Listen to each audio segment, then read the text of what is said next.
Right. Do I still got lipstick on? It's been on since 7:30. You want to check real quick? Well, it's my lipstick's upstairs, so it don't matter. No. Okay. I'm just greasy.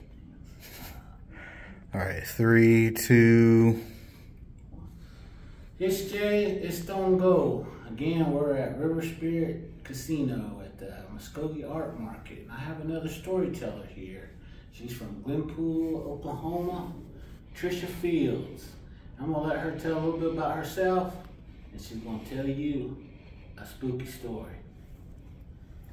All right, thank you. Like you said, Trisha Fields, Pawnee Creek, Choctaw, Chickasaw, Yuchi, Skeety, Pawnee, and I guess I'll share this story. Happened in 1992. It's a true story.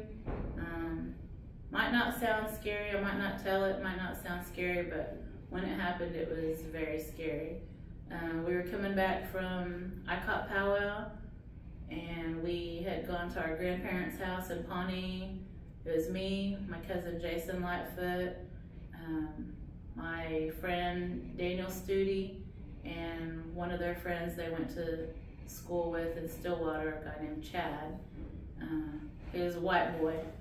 And Jason and Chad were up front, me and Daniel were in the back seat, and we were on our way to Stillwater. It was about 2 o'clock in the morning. We'd come from the powwow, dropped our stuff off at Grandma and Grandpa's house, and we're on our way to Stillwater, and we were on Perkins Road when we were driving, listening to music, and we heard this loud boom, loud noise, and scared us. I screamed, and he hit the brakes, and he started telling me, they started yelling, "What is that? What is that?" And Jason told me, don't look, close your eyes." And I didn't listen, so I looked, and I was looking up front, and there was looked like a man in the middle of the road, and it was all dark. The headlights were on it. Looked like a big tall man. You could see his legs, you could see his skin, you know, looked like Indian man with some muscled up thighs, and could see his face, could see his facial features. Didn't look like he had fur or feathers or nothing like that, but it did look like his hair was like in his face and hanging down, and could see like his stomach and chest, looked like skin. And he started doing this, you know, real slow, and as he was doing it, looked like wings, just looked like wings, and that's what it reminded me of, like a bird flapping its wings. And so we're all yelling around, you know, what is that? I'm screaming around, and Jason starts praying and telling me not to look at it. And then that thing starts hopping, just starts hopping real slow, kind of towards the car, picking its legs up, you know, kind of stepping in place, and you know, like how owls do when they dip their head, you know, and their neck back and forth. It was doing that, and looked like it was, every time it would lean down, looked like it was leaning to look in the car, and it was hopping closer to us, and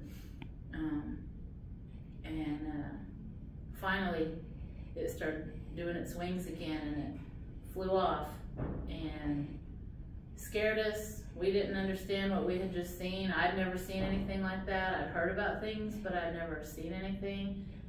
I don't know about the guys. I know we all, you know, were scared and caught off guard. Anyway, so we're all telling him to go. We take off. We don't get too far down the road, maybe like football length distance, and then we hear like a loud pop, and then we kept hearing the pop, and he said we had a flat tire. So we pulled over. We were all scared to get out because we didn't know whatever that was, if it was still around. But we got out, and they were looking at the tire and everything, and we could hear noises off in the background. Kind of sounded like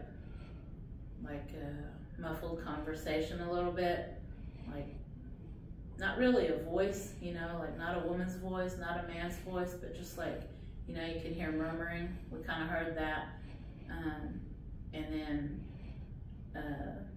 that was it. And then we ended up, this woman stopped and offered a ride into town, because that was pre-cell phones for all of us, and came back and changed the tire, and we went on our way. But yeah, it was really scary, and the family talked about all of that and some other things to take care of that. But kind of, I guess, the moral of it was that we shouldn't have been out that late. You know, something could have happened to us. We were driving, you know, driving fast, and that's the way our uppet talked to us and told us that, you know, maybe we shouldn't have been out. We should have been at home, you know, and we knew better. We were going to my aunt's home, but that maybe it was kind of a warning and reminder for us to be home and not be out. But I didn't ask Jason if I could tell that story, so hopefully I won't get in trouble. But you can cross-reference that with him, with my brother Jason Lightfoot or Daniel Studi, or Chad from Stillwater.